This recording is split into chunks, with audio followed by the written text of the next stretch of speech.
Bonjour tout le monde, j'espère que vous allez bien.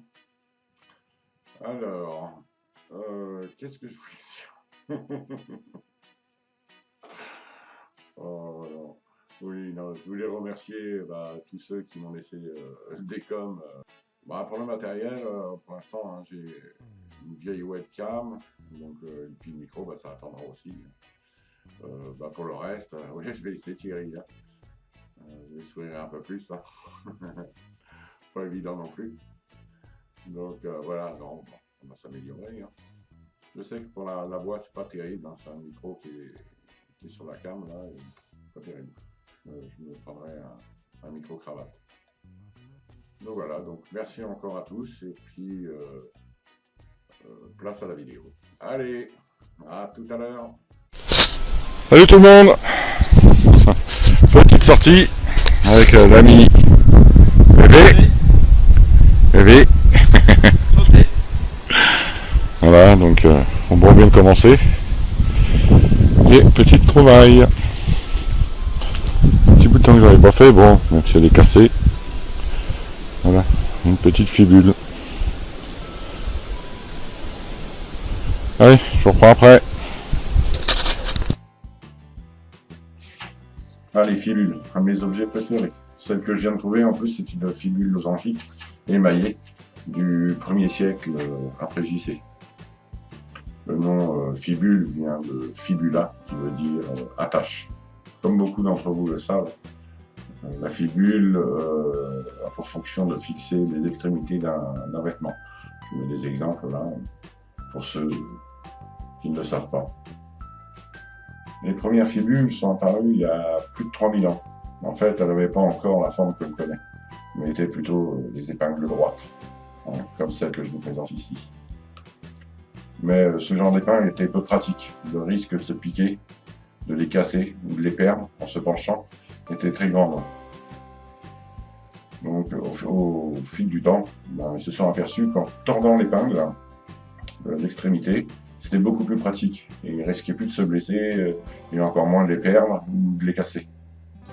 En plus de sa fonction de tenir des vêtements, elle pouvait aussi être associée à un rang, une profession, ou différencier des femmes mariées des femmes célibataires, des hommes, des guerriers, même des chefs. Certaines fibules romaines ont pu représenter un grade dans l'armée. Elles pouvaient aussi servir d'offrande.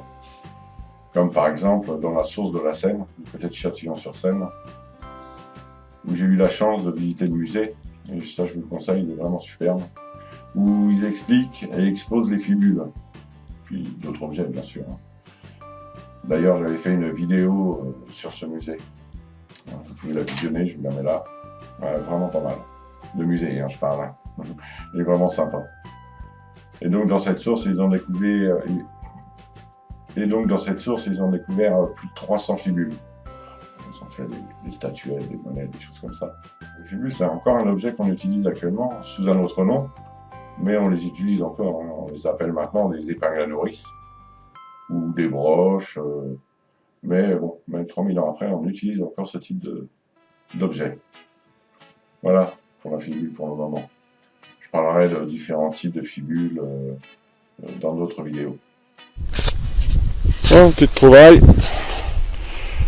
Une 5 francs. Salut. Bon, celle-là, ça va, je peux dire que je la nettoierai et puis je la posterai. Voilà. Allez, à plus tard.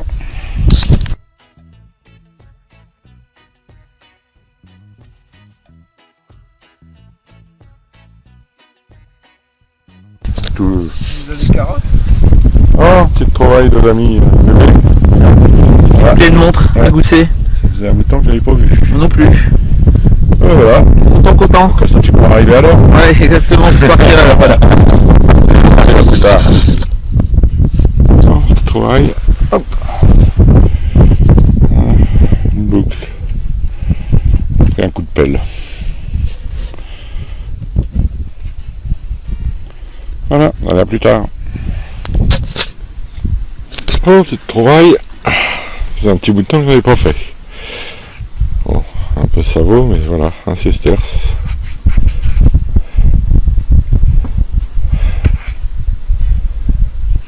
j'essaie de le nettoyer et puis vous postez ça.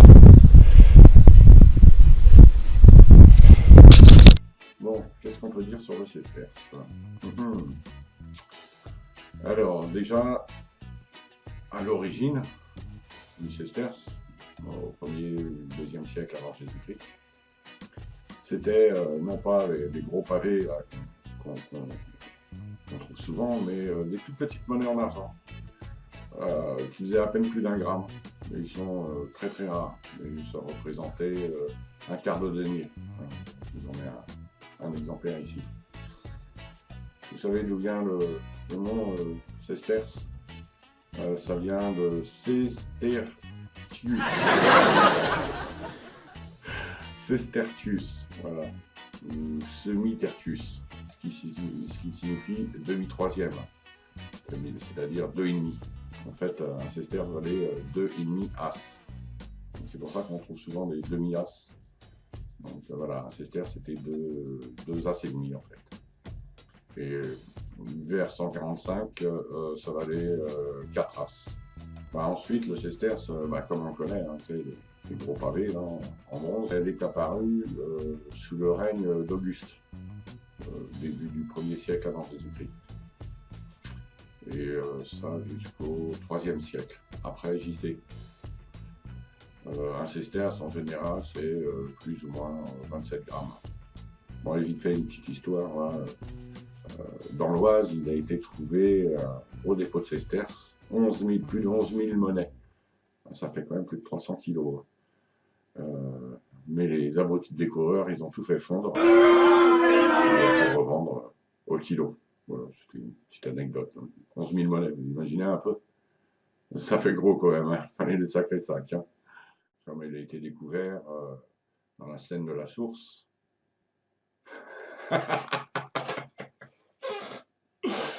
Oh non. Dans la Seine de la Source. Celle que je viens de trouver en plus, c'est une fibule losangique émaillée du 1er siècle